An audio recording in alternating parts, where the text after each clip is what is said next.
საღამოს პიკის საათი. საინფორმაციო ანალიტიკური პროგრამა. დავით პაიჭაძესთან ერთად. მოგესალმებით, კონსუმენტ პიკის საათი სტუდიაშია დავით პაიჭაძე, ჩვენი სტუმარია ირაკლი მარგველაშვილი, პოლიტიკის მიმოხილველი, იურისტი. ჩვენ დღეს ვეხმაურებით საქართველოს პრემიერ-მინისტრის შემაჯამებელ პრესკონფერენციას, თუმცა ამ პრესკონფერენციის შემდეგ მოხდა მნიშვნელოვანი ამბები, სანახაობრივი თვალსაზრისით მნიშვნელოვანი საქართველოს პარლამენტში, მაგრამ მასზე გამოხმაურებას ჩვენ ალბათ ვერ მოვასწრებთ. ირაკლი, მადლობთ რომ მობრძანეთ, გამარჯობა. გამარჯობა. საღამოს პიკის საათი. აქ არ არსებობს ტაბუ და აკრძალული საკითხები. საღამოს პიკის საათი. უსმინე, ჩაერთე, ელაპარაკე, იკამათე. ცოცხალის საუბარი, ცოცხალ თემებზე. საღამოს პიკის საათი. ყოველდღე 6-ის 10 წუთზე, შაბათ-კვირის გარდა. საზოგადოებრივი რადიო FM 102.4. დავიწყოთ პიკის საათი. 2-40-91-92-2-40-92-92 ეს არის ჩვენი ტელეფონის ნომრები და როგორც ყოველთვის და როგორც წესი თქვენ შეგიძლიათ დარეკოთ, დავუსვათ შეკითხვა ჩვენ სტუმარს და თქვენი აზრით გამოთქვათ იმის შესახებ, რაცაც ჩვენს საუბრობთ სტუდიაში. რადიო 1.G, ეს არის ჩვენი მისამართი ინტერნეტში, ხოლო FM 104.4-ზე თქვენ ახლა უსმენთ რადიო მიმღებებს და უსმენთ პიკის საათს. ჩვენი სტუმარია ირაკლი მარგველაშვილი, ჩვენ დღეს მიმოვიხილავთ არაპოლიტიკურ პროცესს ზოგადად, არამედ შევხედავთ საქართველოს პრემიერ-მინისტრის ბატონი ირაკლი ღარიბაშვილის შემაჯამებელ პრესკონფერენციას, რომელმაც დაახლოებით 2 საათნახევარს გასტანა და ძალიან ბევრის მომცემი იყო ინფორმაციული თვალსაზრისით. შესავალ სიტყვაში პრემიერმა შეაჯამა ხელისუფლების თვალსაზრისთან გადასახედიდან თუ თვალსაჩინიდან მიმდინარე წელი როგორი იყო ელაპარაკა წარმატებებზე. მე მინდა ვკითხო ჩვენ სტუმარს როგორ აღიქვით ეს მისი შემაჯამებელი პირველი სიტყვა, როგორ შეხედა მანამ გასულ წელს. მე კი პრესკონფერენციის დროს ისე განვითარდა დრამატურგია, რომ მისი თავდაპირველი სიტყვა შეიძლება ყოველს დაავიწყდა, მაგრამ ყოველ შემთხვევაში მისი მთავარი მესიჯები იყო დასაწყისში მაინც თავმოყრილი შესაძლოა. დასაწყისშიც იყო თავმოყრილი მთავარი მესიჯები და ასევე თავმოყრილი იყო მთავარი მესიჯი, მე ვფიქრობ შემდეგაც, როდესაც მან დაანონსა ახალი დეპარტამენტის შექმნა პროკურატურაში, რომელიც ერთ-ერთი დაპირებათაგანი არის ქართული ოცნების სამართლიანობა დაამკვიდროს და შესაბამისად ისინი ცდილობენ რომ ქონების დაბრუნებასთან დაკავშირებით მე ვფიქრობ რომ ეს არის ასე ვთქვათ ერთგვარი შემდეგ ყველაზე მთავარი მესიჯი მისი ამ გამოსვლის, ვინაიდან ამ მესიჯზე იქნება დამოკიდებული ქართული ოცნების რეიტინგი შემდეგი 1 წლის განმავლობაში. ვინაიდან წარუმატებლობა სახეზეა, სხვათა შორის მე ვერ შევატყვი პრემიერ-მინისტრს, რომ მის მიერ ადეკვატურად არის აღქმული ეს წარუმატებლობა, თქვათ იგივე ბიუჯეტის გარღვევის კუთხით, რომელიც პრაქტიკულად აღიარა, რომ ბიუჯეტი ვერ შესრულდება, წლევანდელი ბიუჯეტი ისევე როგორც ვერ შესრულდა წინა წლის ბიუჯეტი, მაგრამ ამაზე პასუხისმგებლობა არავის არ მოეთხოვება. კარგი, მოდი მაშინ მივყვეთ სხვა რიგის შეტყობინებებს, რომელიც მოვისმინეთ საქართველოს პრემიერ-მინისტრისგან. როგორც წესი, საახალწლო მიმართვაში, საახალწლო შემაჯამებელ გამოსვლაში, ამათოი მოწყების ხელმძღვანელი და ბატონი ირაკლი მთავრობის ხელმძღვანელია. აჯამებს მთელ პოლიტიკურ პროცესს და უნდა შეჯამდეს საქართველოს მიღწევები ამ წელიწადში. მე ვიტყოდი, რომ ჩემი დაკვირვებით ჟურნალისტთა შეკითხვების დიდი ნაწილი, არამთლიანად, დიდი ნაწილი არ იყო მაამებლური ხელისუფლებისადმი და ეს არ შეიძლება პოზიტიური ტენდენციად არ ჩავთვალოთ. თუმცა კრიტიკული შეკითხვები არ აკლდა არც წინა ხელისუფლებას, მაგრამ აქ კრიტიკა იყო უფრო რაციონალური ამ ჯერზე. ჟურნალისტები არ ლაპარაკობდნენ რაღაც ეს მითურ პოეტური დისკურსით და მათი შეკითხვები, რასაც მე უსმენდი, ეფუძნებოდა ფაქტებს ან ლოგიკას მაინც, თუ ფაქტებს არა და ასე უსვამდნენ. მოდი შევხედოთ მედიას პრემიერისგან დამოუკიდებლად. რაღაცნაირად შეიძლება თქვას, რომ სტერეოტიპული დაყოფა მედიისა ისეთია, რომ ისინი არიან ლოიალურები ხელისუფლების მიმართ, ან არ არიან ლოიალურები მის მიმართ და თქვათ ოპოზიციური რომელიმე ძალის მიმართ არიან ლოიალურები, მაგრამ ახლა მედია თითქმის ერთსულოვანი იყო, თუ არ ჩავთვლით ვიმეორებ რამდენიმე გამონაკლის კრიტიკული, რაციონალური შეკითხვების დასმისას. რატომ, როგორ ფიქრობთ? მე ვფიქრობ იმის გამო, რომ მედიისთვის უკვე ნათელი არის პრობლემები, რომელი პრობლემების ქვეყნის წინაშე დგას და ეს პრობლემები სხვათა შორის მომდინარეობს ხელისუფლებიდან. რა საკითხებზე იყო მედია ერთიანი ძირითადად, ხომ? ეს იყო რუსეთთან ურთიერთობების საკითხი, ეს იყო უკრაინასთან ურთიერთობების საკითხი, რომლებიც მე ვიტყოდი, რომ ეს არის ქართული ნაციონალური პრობლემა, ნაციონალური თემები, იმდენად ასე ვთქვათ მნიშვნელოვანი, რომ ამ თემების გადაწყვეტის გარეშე საქართველოს მომავალი მართლაც ეჭქვეშ დგება. ასევე პრაქტიკულად მედია კრიტიკული იყო და ერთიანი იყო ბიუჯეტის საკითხში, ეკონომიკის საკითხში, ვინაიდან პრემიერ-მინისტრი ამ თემებზე მე ვერ ჩავთვლი, რომ ის მზად იყო ამ თემებზე სასაუბროთ და მან კარგად ისაუბრა ამ ყველაფერზე, კარგად ახსნა ის ყველაფერი, რაც ქვეყანაში ხდება იგივე ვალუტასთან დაკავშირებით, იგივე ბიუჯეტთან დაკავშირებით. რაც შეეხება უკრაინასთან დაკავშირებით დასმულ შეკითხვაზე, რომელიც თუ არ ვცდები ტაბულას უკრაინაზე ბევრმა კითხა, ტაბულა ჟურნალისტის კითხვა მაინც ცოტა სხვა იყო, კითხა რომ არის თუ არა მტერი საქართველოს და უკრაინის საერთო მტერი პუტინი. ასევე ელენე ბროდველის შეკითხვა იყო, ბედველის შეკითხვა იყო უკრაინასთან დაკავშირებით, სადაც პრემიერის პასუხი იყო ის, რომ საქართველოს აბსოლუტურად გამიჯნულია უკრაინისგან, ჩვენ მას მხარს უჭერთ ჰუმანიტარული თვალსაზრისით, მაგრამ ჩვენ გამიჯნული ვართ უკრაინის თემისგან. ეს იყო მართლაც ძალიან სახიფათო განცხადება, ჩემი აზრით, ვინაიდან ამ განცხადებას რატო იყო სახიფათო? მან ხო უბრალოდ აღწერა ის პოლიტიკა, რაც თვალსაჩინოა. არა, ეს სახიფათო არის იმ თვალსაზრისით, რომ დღეს მთელი მსოფლიო თანამეგობრობა, რომლის ასე ვთქვათ წევრათაც და რომლის მხარდამჭერათაც ჩვენ მოვიაზრებთ ჩვენს თავს, პრაქტიკულად პრემიერ-მინისტრის ეს განცხადება უპირისპირდება ამ ყველაფერს. შესაბამისად, თუ მსოფლიო თანამეგობრობა ფიქრობს, რომ რუსეთი უკრაინაში არის არასწორი, რუსეთის პოლიტიკა უკრაინის მიმართ არის არასწორი და საქართველოს ხელისუფლება, რომელსაც პრაქტიკულად მსგავსი პრობლემები აქვს რუსეთთან, რაც უკრაინასთან აქვს და ამ შემთხვევაში საქართველოს ხელისუფლება ამბობს, რომ ჩვენ ვემიჯნებით უკრაინას, მაშინ საქართველოს ხელისუფლების პოზიცია რა გამოდის?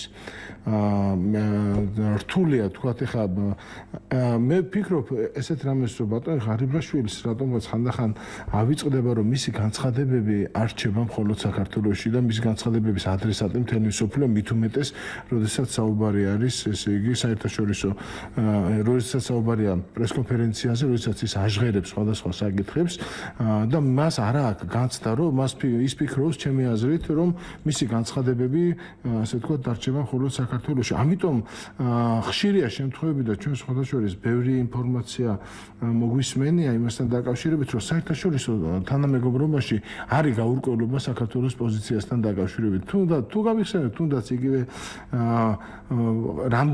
რამდენჯერ უწევთ, ასე ვთქვათ, ხელისუფლებას იმის მტკიცება, რომ საქართველოს კურსს დასავლურ კურსს არ უხვევს, რომ თითქოს ესე იგი დასავლეთის მაღალი წრის პოლიტიკოსებმა საქართველოს სიტყვაზე დაიჭირეს ასეთი განცდების რჩება, იმიტომ რომ როდესაც ირაკლი ღარიბაშვილი საუბრობს საქართველოს მედიისთვის, დაწყობს პრესკონფერენციას და იგივე ვთქვათ, ეს ყველაფერი, რა თქმა უნდა, ისმინება საზოგადოებად და რა თქმა უნდა, ეს ამ ყველაფერზე ინფორმაცია გადის საზოგადოებად. შესაბამისად, ისინი უკვე გაურკვევლობაში არიან და ვერ ხვდებიან რა არის მართალი, რასაც პირადად ირაკლი ღარიბაშვილი ეუბნება მას თუ რასაც ის ზოგადად ასე ვთქვათ, ასეთ პრესკონფერენციაზე აჟღერებს.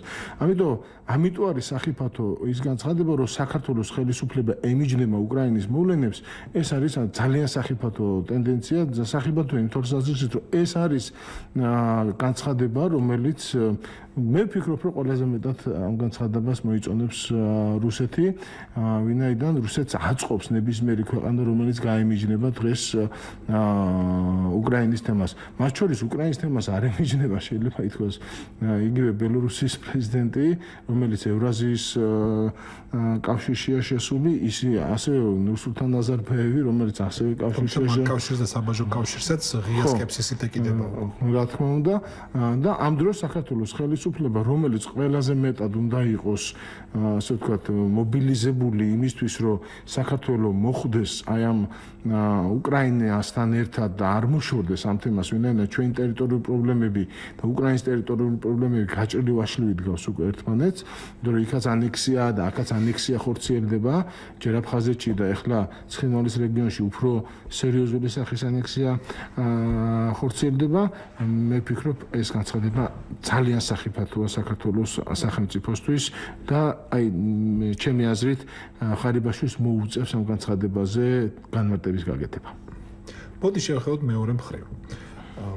იქნებ ასეთი პოზიცია ხაზგასმა იმისა, რომ ჩვენ გამიჯნული ვართ უკრაინისაგან, რომ ჩვენი დახმარება მხოლოდ ჰუმანიტარული შემწეობით გამოიხატება და ამ ტიპის სიგნალები გაგზავნილი საერთაშორისო საზოგადოებრივებისადმი, რომელსაც რუსეთიც ეკუთვნის, იქნებ პრემიერს ის ესმის ამგვარად, როგორც ქვეყნის ალბათ ყველაზე მაღალ და ყველაზე პასუხისმგებლიან ხელისუფალს თანამდებობიდან გამომდინარე, ამას ვამბობ. რომ კარგი ტერიტორიები ოკუპირებულია, იქ ხა უარესი სხვა რა უნდა მოხდეს? ანექსია. ხო. კი, მაგრამ მთავარია რომ მათ არ გადმოახონ საზღვარი მეტად. აქეთ აღარ გადმოვიდნენ უფრო მეტად და დანარჩენი საქართველოს მაინც შევინარჩუნოთ უსაფრთხოდ.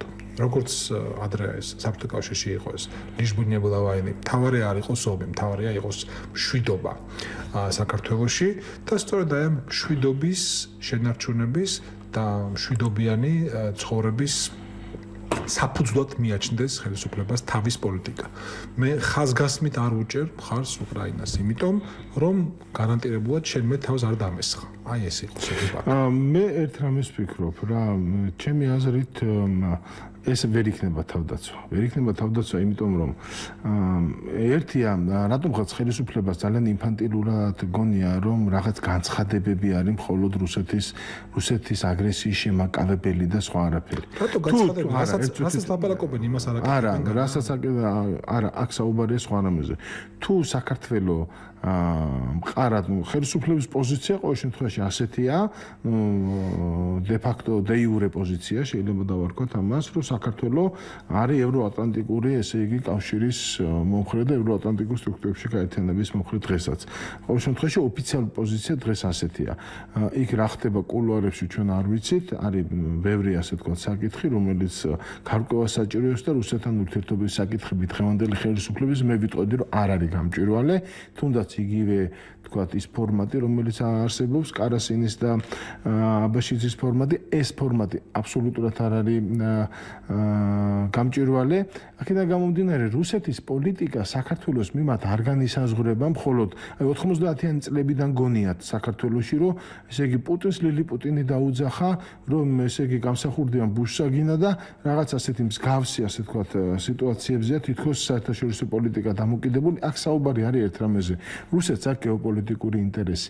რუსეთის გეოპოლიტიკური ინტერესი არის დღეს კავკასიაში კვლავ შემოსვლა სახმელეთო კავშირი მის ესე იგი სტრატეგიულ პარტნიორთან სომხეთთან და ასევე ასე ვთქვათ მას დაუსვეს საკმაოდ მწვავე შეკითხვა, რას ფიქრობს ის ესე იგი კახეთის ავარეთ-კახეთის გზის გაყვანაზე, ასევე რას ფიქრობს აფხაზეთის რკინიგზასთან დაკავშირებით, რომელიც მართლა მწვავე საკითხია და რუსეთის უზარმაზარი სურვილია, რომ ეს საკითხები იქნას გადაწყვეტილი მის სასარგებლოდ, იმიტომ რომ ის კვლავ შემოbrunდეს კავკასიაში სამხედრო თვალსაზრისით თუნდაც და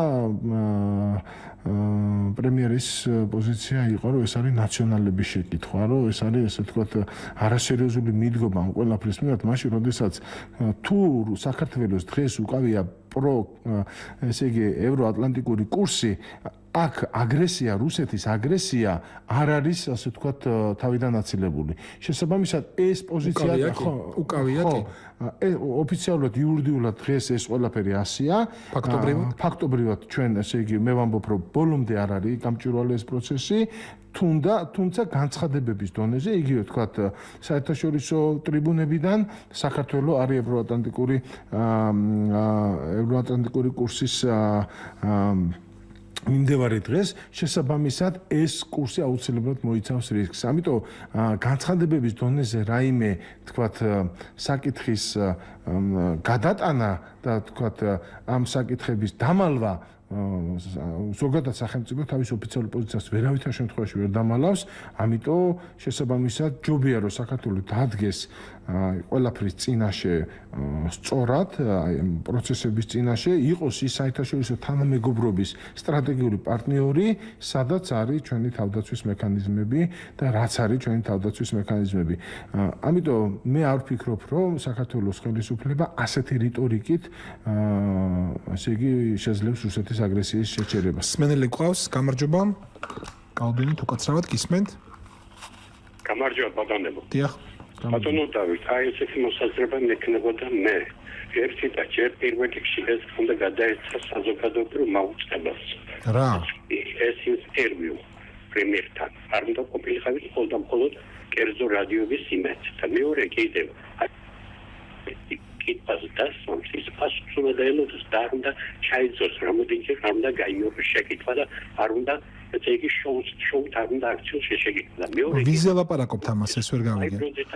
უკაცრავად ბოდიში ვიზე ლაპარაკობთ რომ შოუ არ უნდა აქციოსო ვერ გავიგე. შეკითხა რამოდენჯერ შეკითხვა დაუსადა რომელსაც თქვენ დაკეთებთ აქცია და მეორე კიდე აი რამინდოდა როდესაც ნაპიშეთ რომ ბევრი უსმენდა და დიახ ბევრი უსმენდა და მას უსმენდა მაგალითად რუსეთში და აი აქ მართლა დიდი ფილი მოსდობილი საუბარი პრემიერ და რასაც ის აკეთებდა და სტრიტულ ესე გაიკეთებინა მაგრამ რა იცი ბატონო აი როდესაც ჩვენ ვამბობდა თვითონ და ჩვენ უნდა მაგალითად პრემიერი გამოვიდეს და ისახოს მტერია კი იცის ეს ვისაც გასაგებია იცის მტერია თუ მოყარი მაგრამ აი ესეთი გაზაზიანება და ესეთი ისტერიის გადმოტანა არ ის ბატონო გაის დიპლომატიურად უნდა ისაუბროს და გასაგები უნდა იყოს ის პრეტექსტები და არა პირდაპირ როგორცაც აკეთებენ ნამდვილი დიპლომატები და მისი ესე იგი სურვილი უნდა ბატონ პრემიერს ასეთნაირად მოქცეული იყო.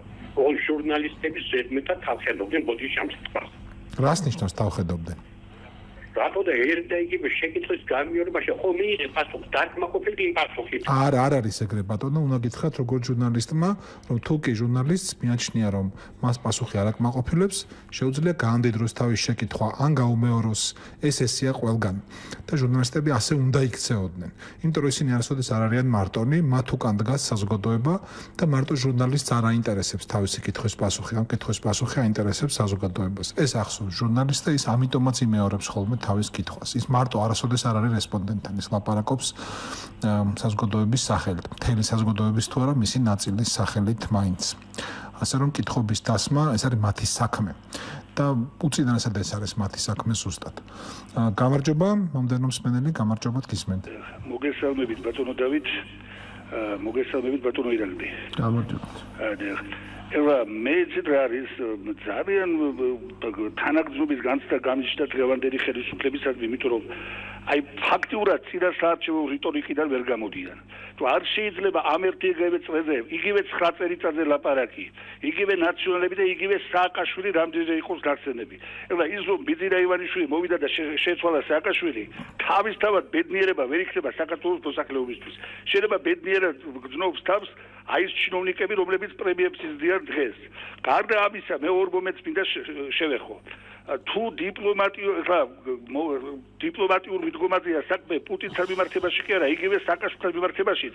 მე მგონი დიპლომატიური სტანდარტი უნდა არსებობდეს, იმიტომ რომ ეს კაცი ევროკავშირმა მიიწვია იქ თავის იმაზე და გინდა არ გინდა აღიარებული ფიგურა სოფლიო პოლიტიკაში. და მე არ ვიცი ახლა არსებობს იურიდიულად ტერმინოლოგია საბსოლუტური შეიძლება გავიხსნოთ როგორც იურიდიული ტერმინი შეიძლება არსებობს იურისპრუდენციაში და მეორე უბრალოდ ზოგადად მეტყველებაში და რომელს უნდა მივაკუთვნოთ პრემიერის გამოსვლა არ ვიცი და რაც შეეხება აი დაგეცდა გამოსმავალ გზას აი წაიკითხო 25 წლის წინათ დაწერილი რევაზ მიშველაძის ნოველა სხულთები და დღესაც აქტუალურია. იქ რამდენადაც ვიცი პასპორტები არიგებს არის ინფორმაცია ისე და ის დაგესტნელი მოსახლეობა აი თუ გამოვიდა ეს გზა დაგესტნიდან შემოვა ნაკადი აი დაგესტნელების და შეიძლება თავისუფლად იქცეს მეხუთე კოლონად. ეს აღწერილია ეს რევაზ მიშველაძეს 25 წლის წინათ დაწერილ ნოველაში სკულთებში აქ ძალიან კარგად დაწერილი და წაიკითხონ ეს მადლობთ. კარგი, მადლობა თქვენ გამოხმაურებისთვის. დავბრუნდეთ სტუდიაში 24992929292. ჩვენი ნომრებია. ირაკლი მარგულაშვილი, მობილური ტრეკოს სპენელი უკაცრავად. გამარჯობა, გისმენთ? გამარჯობა, ბატონო. გისმენთ, ბატონო, ირაკლი. ესე იგი, გასაგებია რა, ალბათ ბევრს უნდა რომ ეთქვა 60-დან ღარიბაშვილს რომ პუტინი მტერია, მაგრამ ძალიან სწორად მოიქცა და ასე ვთქვათ გაწონასწორებულად ეს გაწონასწორებულა მომწონს პრემიერ-მინისტრის და ძალიან კარგად აღნიშნა რომ უკრაინასთან ის ნაციონალიზმს იმდაგვარ ასე ვთქვათ მიდგომას და იმავე პოზიციას როგორც ეს განაცხადა და ეს არნიშნავს რომ ესე იგი და სხვათა შორის რუსეთის მტრად გამოცხადება არ დაასკობს ის რუზე ყავს და ალბათ ბევრს უნდა თუნდაც ნაციონალურ მოძრაობაში და თუნდაც ქვეყანაში არეულობის დამწყების ესე იგი დაწყების მოსურნეთ რომ ეს ესე მოხდეს ასე ვთქვათ რუსეთმა როცა დაამთავრეს ყველაფერს უკრაინაში მოიხედოს აქეთ და ასე ვთქვათ ამ ხელისუფლებამაც ბიძინა ივანიშვილის ხელმძღვანელობით მაინც ასე ამბობენ და ასეც არის საბედნიეროდ დაკარგოს კიდევ ერთი ტერიტორია სამცხის საჯავახო.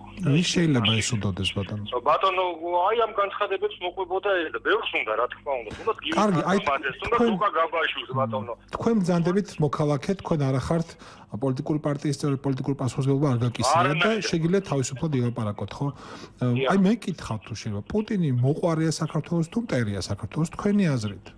დიახ ბატონო დავით, მოგასვენეთ, არ მეშინეთ, არ მალავთ. არა და დღესდღეობით რუსეთი უფრო მოყვარე გამოჩნდა ვიდრე უკრაინა. უკრაინა უფრო მთულად არა, უკრაინა აი გეტყვით რატომაც ბატონო. კარგი, გასაგებია. მე ეს კითხე პასუხი მივიღეთ, დიდი მადლობა.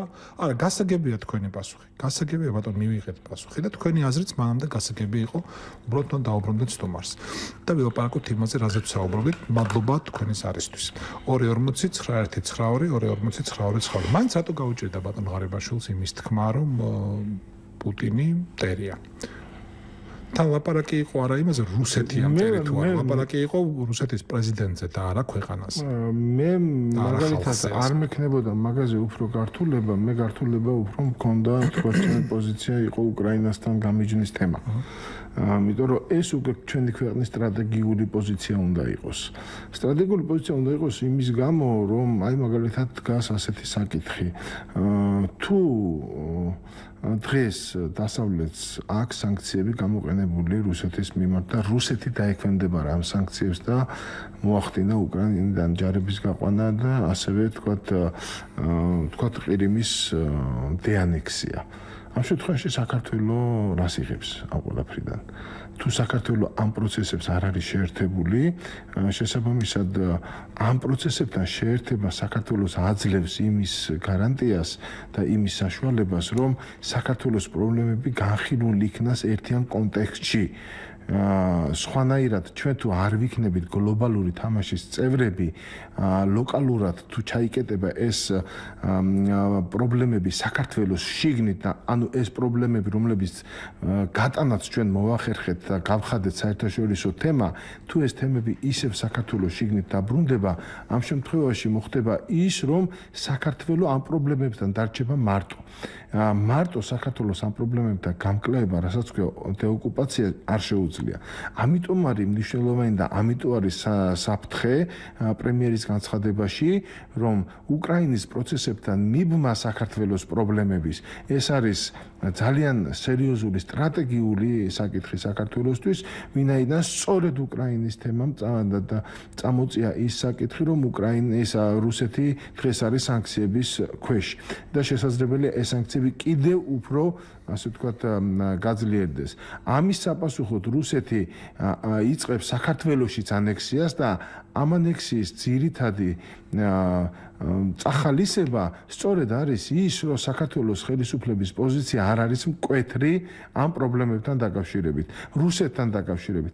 რუსეთი არის თუ არა მტერი, ეს შესაძლებელია ჩაუთვალოთ პრემიერ-მინისტრს დიპლომატიურ ნაბიჯად, თქვა და მე მან გააკეთა განმარტება, რომ მეო ხალხის ბედი მაგისრიაო და შესაბამისად ესე იგი ხوار ვიტყვი ხა პირდაპირ რუსეთი მტერიაო, თორე ნუ ეხა გულისხმობ რომ რა თქმა უნდა მტერიაო, დაახლოებით ესე გამოვიდა, მაგრამ აქ საუბარი ჩემთვის უფრო მნიშვნელოვანი არის უკრაინის თემიდან გამიჯვნა, რომელიც საქართველოსთვის მე არ ვფიქრობ რომ კარგია და საქართველოს ამითი რაიმეს მოიგებს.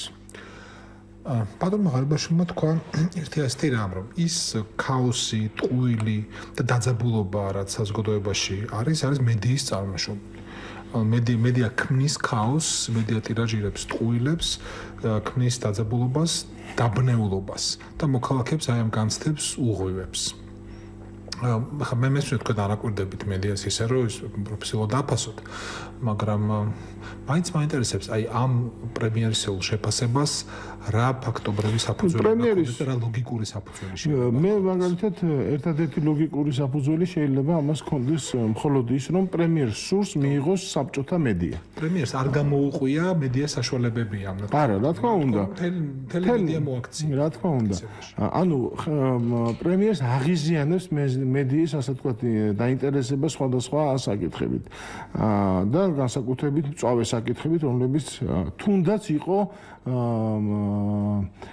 თავდაცვის სამინისტროს განცხადება, რომელზეც ძალიან მწვავე რეაქცია ჰქონდა არა მარტო საზოგადოებას და პოლიტიკოსებს და მათ შორის იმ პოლიტიკოსებს, რომლებიც ასე ვთქვათ კოალიციის წევრები არიან და დეპუტატები არიან, ასევე მედიას ჰქონდა მწვავე რეაქცია ამ ყველაფერზე. მე ძალიან გამიკვირდა, რომ ესე იგი არაფერი უჩვეულო ამ განცხადებაში არ ყოფილა. ეს არის პრემიერის პოზიცია. ანუ შესაბამისად პრემიერი რასაც ამბობდა რომ ესე იგი ბოდიში უნდა მოეხადა თუ არ უნდა მოეხადა და რა უნდა ექნა თავდაცვის სამინისტროს ამ განცხადების გამო პრემიერის პოზიცია არის ზუსტად იგივე რასაც ესე იგი აკეთებს ანუ ჩვენ თავდაცვის სამინისტროს განცხადება მაგვაშფოთა მისი შინაარსის გამო ხო ასია ხო თუ ჩვენ მისი შინაარსის გამო აღშფოთით და ეს პრემიერს არ მოეწონა შესაბამისად პრემიერ ამბობს რომ ჩემ პოზიციაც იგივეა უბრალოდ ეს არ უნდა გაეკეთებია თავდაცვის სამინისტროს მაგრამ რო გაეკეთებია პრემიერ-მინისტრის პრესამსახურს ან სხვა ესე იგი საგარეო საქმეთა სამინისტროს პრესამსახურს ან თქვათ ევროინტეგრაციის საკითხებში რომელიმე სახელმწიფო უწყებას რომელიცაც უფრო პოლიტიკასთან აქვს შეხება ესე იგი ეს იქნებოდა აბსოლუტურად ნორმალური ეხლა მე ვსვამ ასეთ შეკითხვას და მე დარწმუნებული ვარ რომ მედიასაც გაუჩნდება ეს შეკითხვა რომელიც პრემიერს არ მოეწონება ეს არის ასე ვთქვათ ჩვენ ჯანელიძეზე ვთქვათ მისი ფიზიკურობა ან რაიმე ნაკლიკი არ გვაღიზიანებს არამედ გვაღიზიანებს ის დამოკიდებულება და ის შინაარსი ამ ყველაფრის მიმართ რაც ესე იგი გამოხატა თავდაცვის სამინისტრომ მაგრამ თუნდაც თავდაცვის სამინისტროს პოლიტიკური განცხადება არ უნდა გაეკეთებია ეს უნდა გაეკეთებია სხვა უწყებას და იგივე აზრზეა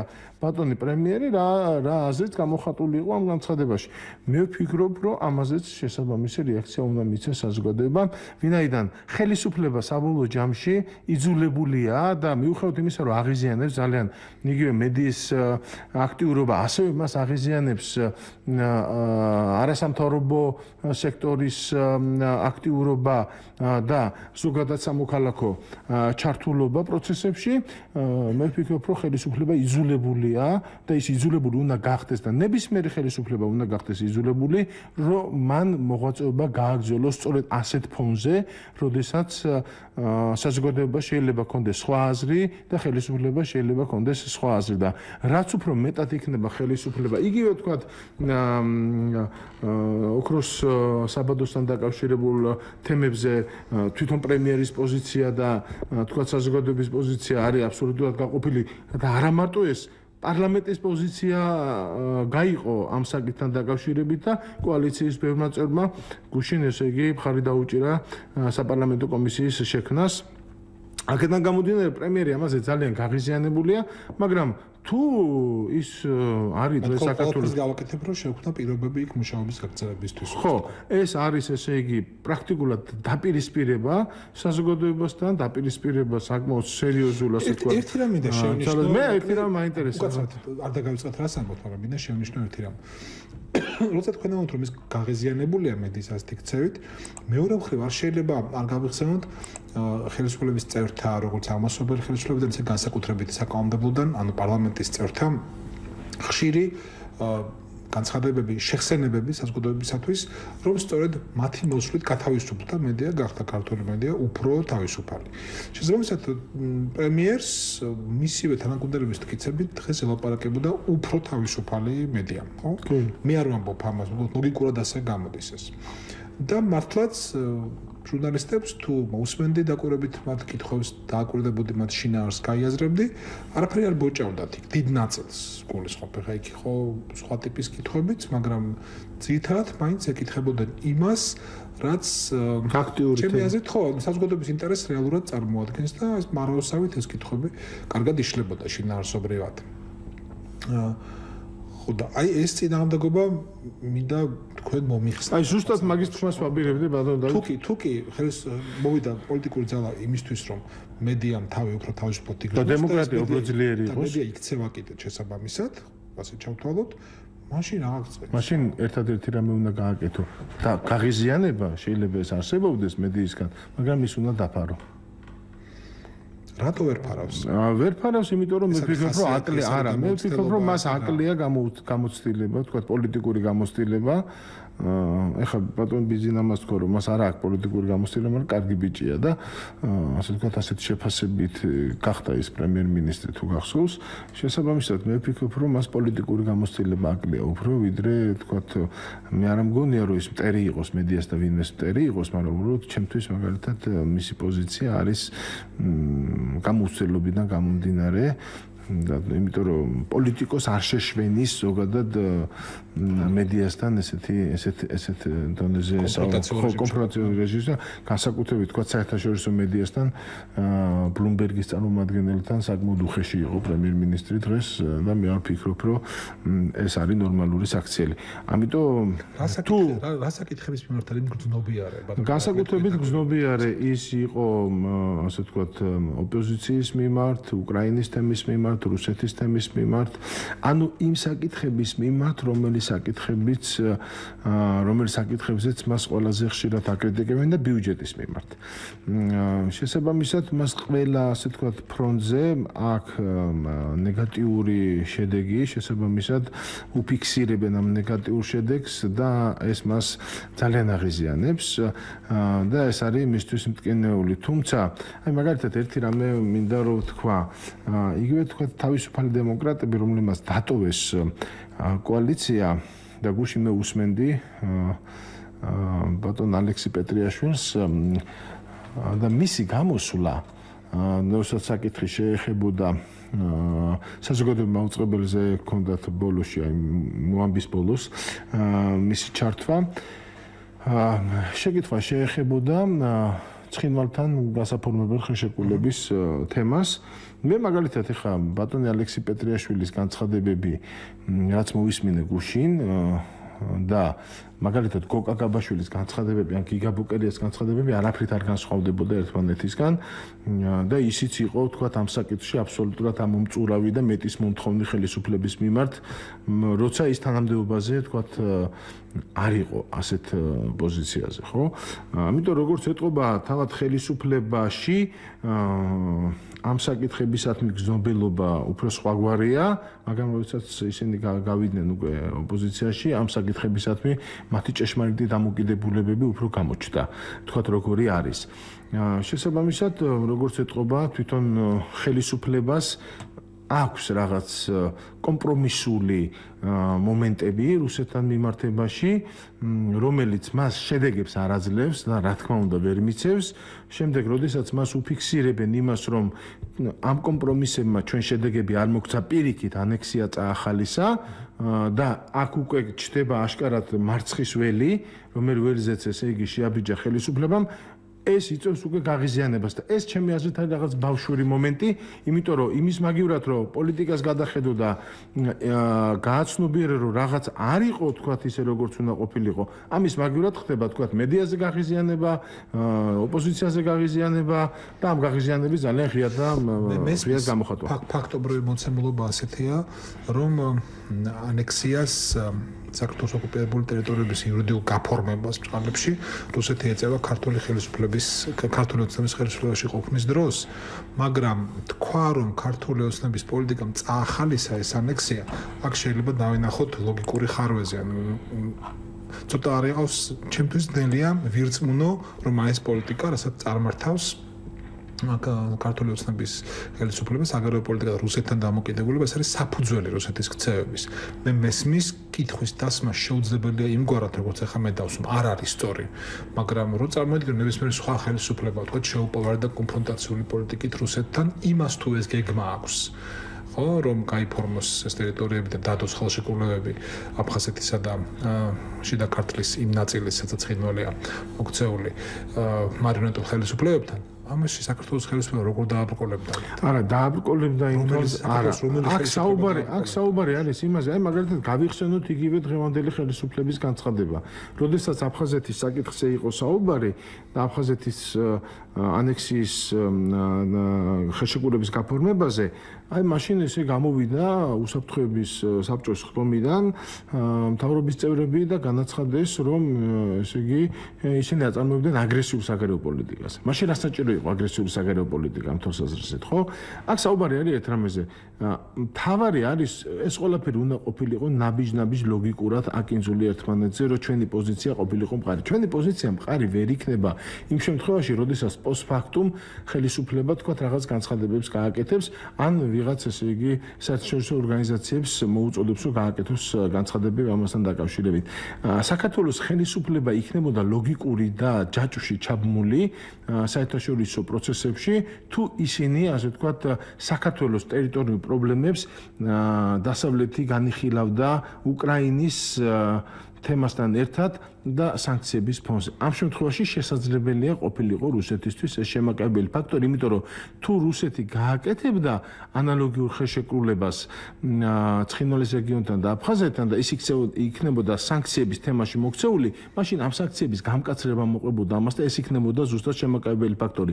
რაც საქართველოს ხელისუფლებამ არ გააკეთა და შესაბამისად ჩვენ საკმაოდ სერიოზული შანსი დავკარგეთ იმისა, რომ ეს ყველაფერი მიერთება აი ამ პოლიტიკასთან გვიანია არ შეუძლია საქართველოს ხელისუფლებას გვიან თეორიულად არა, ანუ ის როცა კომპეტენციას რთული ამის თქმა ეხლა მაშინ საქართველოს ხელისუფლება მთლიანად უნდა გადახედოს ყველა თავის საგარეო პოლიტიკურ მიმართულებას და აქედან გამომდინარე ალბათ ყველაფერი შესაძლებელია თუ ისინი იქნებიან ძალიან აქტიურები. ამიტომ პრობლემა აქ არ დგას იმაში, რომ საქართველოს ხელისუფლებამ რაღაცა არ გააკეთა კონკრეტულ შემთხვევაში. ეს არის საგარეო პოლიტიკური ჯაჭვი, რომელიც ჯაჭვის საგარეო პოლიტიკა არ ჩააბმეს და ის შანსი, რომელიც შანსით საქართველოს ჰქონდა, ჯერჯერობით გამოყენებული არ არის, მაგრამ ამ შანსის გამოყენება ალბათ კიდე შეიძლება. ირაკლი, ჩვენ კი ვთქვით, რომ ვილაპარაკებდით პრემიერ-მინისტრის პრესკონფერენციის შესახებ და მართლაც ასე ვილაპარაკეთ დღევანდელ დღეს, მაგრამ მინდა გადაცემის ბოლომდე 2 წუთი რჩება და თქვენ გთხოვოთ, ძალიან მოკლედ ეს წელი როგორი იყო შიდა პოლიტიკური რაღაც მიღწევების თუ მარცხების თვალსაზრისით, შიდა პოლიტიკური და პოლიტიკური საქართველოსთვის. მე ვფიქრობ, რომ ეკონომიკური თვალსაზრისით პრინციპში დიდი წარმატებები ხელისუფლებას არ ქონია. ჩემი აზრით, საგარეო პოლიტიკური მიმართულებით წარმატებები რო არ ქონია და რო გადახედეს ეს თავადაც განაცხადეს, აქედან გამომდინარე, არ ვფიქრობ, რომ ეს წელი ხელისუფლებას საკვეხნად შეიძლება ჰქონდეს. ეს წელი იყო რთული წელი, შესაბამისად საქართველოს ხელისუფლებას სჭირდება უფრო მეტი ძალისხმევა, რომ მომავალ წელს ის უფრო აქტიური იყოს, გააქტიუროს ქვეყანაში როგორც ეკონომიკური, ასევე პოლიტიკური პროცესები, გააჯანსაღოს ის. შესაბამისად, ჩემი აზრით, საქართველოს ხელისუფლებამ უფრო კარგად უნდა უსმინოს თავის საერთაშორისო პარტნიორებს და რაც შეიძლება ნაკლები უნდა იყოს არალეგალური პოლიტიკური ჩარევა საქართველოს ხელისუფლებაში, რაც ჩემი აზრით ვერ მოხერხდება და აქედან გამომდინარე არ ვფიქრობ, რომ მომავალი წელიც იქნება, თქვათ, უფრო უკეთესი, თქვათ, ვიდრე წლევანდელი წელი. ყოველ შემთხვევაში დაპირება იმისა, რომ პირველი წელი იქნებოდა არაუშავს, მეორე უკეთესი და მესამე კიდე უკეთესი, მესამე წელი უკვე მოდის ნახოთ რა იქნება. მე მაგალითად ამ ასეთი პოლიტიკური რეჟიმის და პოლიტიკური სისტემის პირობებში ამგონია, რომ ქვეყნის დემოკრატიული განვითარება, ეკონომიკური განვითარება იყოს საკმაოდ ხელშესახები. ღმერთმა ხნას რომ ვწდებოდე და თუ შევწდები ამ თვალს ასეთ მებირდათ ბედნიერი ვიქნები და ნამდვილად არ გამიხარდება არავითარი წარუმატებლობა, ვინაიდან ხელისუფლების წარუმატებლობა ეს იგივე ქვეყნის წარუმატებლობაა, რომელიც ჩვენთვის ყველასთვის მტკივნეულია. ირაკლი მარგოლაშვილი გახდა ჩვენი სტუმარი პიკის საათში. ჩვენ განაცემამით სრულდება თეა ბიჭაშვილი ხმის რეჟისორი, ნინო რამიშვილი პროდიუსერი. დღევანდელი გადაცემის პიკის საათს დავით ბაიჭაძე უძღვებოდა. ერთმანეთს შევხვდებით ორ შაბათს ნახვამდის კარგად მზადებოდეთ.